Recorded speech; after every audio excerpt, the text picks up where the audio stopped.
Map Dad here. So if you have kids, plan to have kids, or even no kids, there's a good chance you've been to either Disneyland or Walt Disney World. I live closer to Disney World, and a few months ago, Central Florida was the focus of a college tour for my daughter. So she says, hey, how about we go to Disney World? Now, when my kids were young, we made several trips to the Magic Kingdom, and I'll be sprinkling the classic mini DV tape footage of it throughout, but it had been 7 years since our last visit, so there were plenty of new things to see. And while that was an exciting prospect, we were going during spring break, my son had a broken toe, and we were traveling with a dog. Fortunately, Disney in recent years has allowed for four-legged guests at some of its properties. We stayed in a family suite at the Art of Animation Resort. It had a bedroom for the adults, a Murphy bed, and a pull-out couch for the kids. We then dropped off the pup in the morning at the Best Friends Pet Care Facility.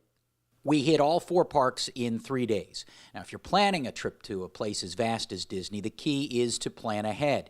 We hadn't been there since they started their Magic Band program, where just about all of your vacation plans end up on your wrist. So you can go online and sign up for some fast passes before you arrive. Now, it's likely you won't get everything you wanted. Some rides had no fast passes available months out. Well, starting at Epcot, the must-dos from Map Dad: Soarin', Test Track, and Mission Space. My kids are older. There are a number of awesome things we did when they were younger. I do remember that Turtle Talk with Crush was a lot of fun. We ate that night over at the Chefs de France. A decent price-fix meal for $40 included a delicious French onion soup and beef bourguignon. Now, Disney is not a cheap ticket to begin with, but the longer you play, the cheaper the ticket gets. And if you stay on property, it's key to take advantage not only of the free bus service throughout, but of the magic hours, where you can go into a certain park earlier or stay at a certain park later. However, Disney is also clever enough and popular enough that it's found ways to separate you from your money if you want to separate yourself from the crowds. Now, since we hadn't been to the new Toy Story Land at Hollywood Studios, I paid $79 extra a piece for me and the kids to get up super early, have breakfast, I think it was at the Backlot Express, and ride the Slinky Dog Dash and Toy Story Mania rides as much as we wanted until the park opened up for all. Well, was it worth it? Well, it's nice not standing in a long line, but you do pay quite a premium for that 90 minutes. In the summer, Disney's after-hours tickets run about $125 for 3 hours. I chalked it up to using the few bucks I saved for a less expensive room on property and spending it here. And we did maneuver ourselves to get over to the Rock and Roller Coaster as the park opened, so we rode that also before busing back to the hotel for a midday rest. We went to the Magic Kingdom at night and used fast passes for Buzz Lightyear and Pirates of the Caribbean. We also managed to get to Haunted Mansion, Space Mountain, Big Thunder Mountain Railroad, and the Dwarves Mine Train. While not a roller coaster fanatic, that was a letdown. It always had the longest wait time, and if you like thrills, well, this was nothing compared to the other coasters. It's really like a first big coaster for little kids.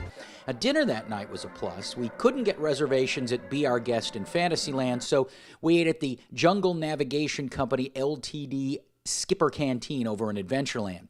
It was on the moderate expensive side, but the food was very good. Our last day, we got up and went to Animal Kingdom. We had fast passes for the Kilimanjaro Safari, the Everest roller coaster, and the Navi River Journey ride.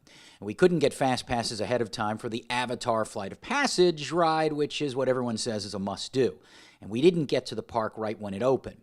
So now, with an average 3 to 3.5 hour wait time, there was no way I was spending all morning online. Now, here's where we caught a break, no pun intended. Remember, my son had a broken toe. Well, I had to wheel him around all the parks. And in this case, we asked a cast member what we could do.